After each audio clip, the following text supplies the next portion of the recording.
So this is the retrofit kit for pre-Autopilot Tesla Model S. In this car, the iBooster has already been fitted, but this is the rest of the kit on the floor. So it consists of a harness and the ECU there. So I'm going to show you, going to walk you through where all the connectors connect to. So these two are connecting to the iBooster there and the pedal travel sensor. Then you've got this wire here which connects to the vacuum sensor, so it spoofs the vacuum levels. Then you've got that connector which connects to that ECU. This then runs along the car, along the beam across there.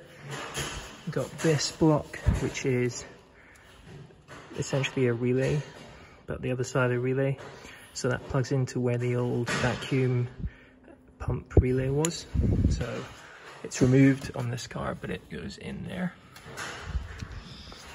We've then got a fuse buddy which goes in and taps off for the accessory power to activate the iBooster when you unlock the car. So that goes into fuse 8, which goes to this fuse box here, just in that fuse there. And then this continues running along the side of the car. You got a big terminal here, which it runs down past the battery. So this is a right-hand drive car. So I've removed the wheel well, and this is the main high power fuse box.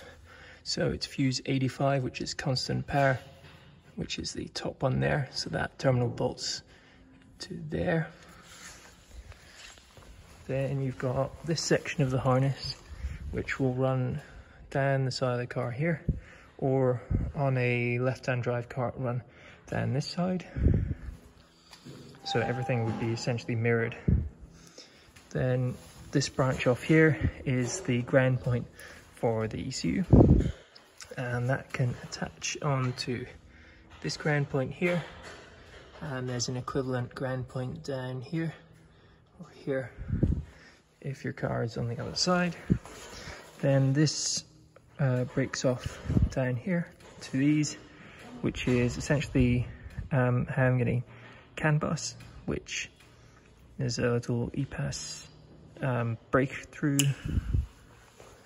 breakout cable. So you've got the EPAS cable, so that'll go in line there, one side on there, the other side on the EPAS power steering.